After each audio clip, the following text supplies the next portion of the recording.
Plastic थैलियों को फेंके नहीं, इसे पैकेज इकट्ठा करने के बाद एक एक करके ऊंची बोतल पर रखें। आपको इतनी ऊंची टोपी मिलती है, इसे थोड़ा साफ करें और एक खाली पेपर टिश्यू बॉक्स पर रख दें।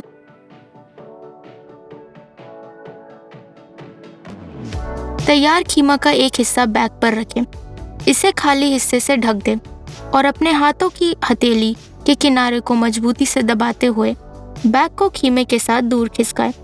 आपको एक समान रूप मिलता है। घने कीमा बनाया हुआ मांस सॉसेज। ब्रेड क्लिप का एक और इस्तेमाल है।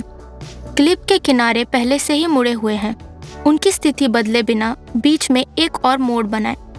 आपको एक ऐसा क्लिप ब्रैकेट मिलेगा जिसका इस्तेमाल किसी भी पैकेजिंग को बंद करने के लिए किया जा सकता है। अपने फ़ोन की टॉर्च का इस्तेमाल ओवरस्कोप के रूप में करें। ऊपर अंडा रखें। अगर यह पारदर्शी और चमकीला है तो यह इस्तेमाल के लिए तैयार है। सिलिकॉन ब्रश की नोक बहुत नरम होती है और उसमें तेल को पैन में फैलाना काफ़ी मुश्किल होता है। यदि आप ब्रश को बिल्कुल आधी लंबाई में काटते हैं तो यह सख्त हो जाएगा और पैन में तेल बहुत तेज़ी से लगेगी।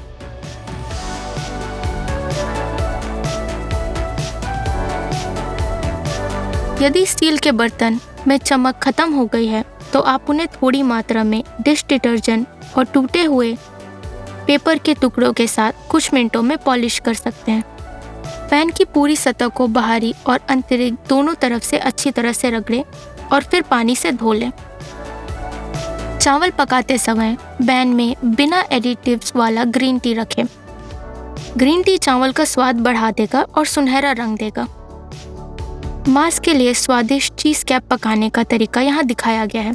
2 अंडे की सफ़ेदी को थोड़ा सा नमक मिलाकर नरम होने तक फेंटें। इसमें सावर क्रीम डालें और धीरे से मिलाएं ताकि प्रोटीन कम ना हो जाए। टर्की के स्लाइस को बेकिंग शीट पर एक दूसरे से काफ़ी कसकर चिपका कर रखें। इसके ऊपर सावर क्रीम लगाएं और ऊपर मोज़रेला का स्लाइस रखें।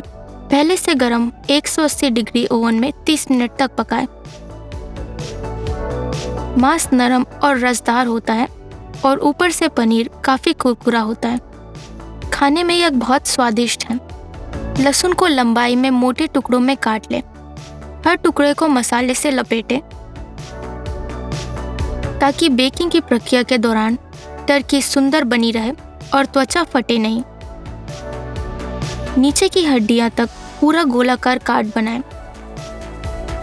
गूदे में गहरा छेद करें और उसमें लहसुन के टुकड़े रख दें। मसाले और नमक से लपेटकर इसे मैरिनेट करें। कम से कम 1 घंटे के लिए मैरिनेट होने दें। ड्रमस्टिक को 180 डिग्री पर पहले से गर्म ओवन में बेक करें। तैयार डिश को एक प्लेट में निकालें और पेपर से ढककर 15 मिनट के लिए ऐसे ही रहने दें। एक लंबी कागज से ढकने के लिए इस आकार के कागज की एक शीट लें। यह किनारों के साथ साथ आकृति की ऊंचाई को पूरी तरह से दोहराएं। कागज पर एक सीधी रेखा में 2 कट बनाएं। भले ही आकार ऊपर की ओर मुड़ता हो या नहीं, विपरीत दिशा में भी ऐसा ही करें। कागज को एक सांचे में फैला दें। एक फ्राइंग पैन में थोड़ी मात्रा में आटा हल्का सुनहरा रंग होने तक भून लें और धीरे धीरे कमरे के तापमान वाली क्रीम डालें। क्रीम और आटे को लगातार हिलाते रहें, उबाल ना लाएं। इसे अच्छी तरह गर्म करें। उसके बाद पहले से ही उस डिश में डालें जिसमें मलाईदार सॉस हो, क्योंकि खाना पकाने के समय क्रीम नहीं फटेगी और सॉस गाढ़ा, मलाईदार और चिकना हो जाएगा। ब्रोकली या फूल गोभी को धोने के लिए उन्हें फूलों में तोड़ें और थोड़ा सा आटा छिड़के, पानी डालें और एक चुटकी नमक डालें। 15 मिनट के लिए छोड़ दें, फिर बहते पानी के नीचे इसे धो लें। आटा सब्जियों को अच्छी तरह से धोने में मदद करता है। शहद और पानी को एक साथ 2 अनुपात में मिलाएं। सिरप के साथ कटे हुए फल और जामुन डालें।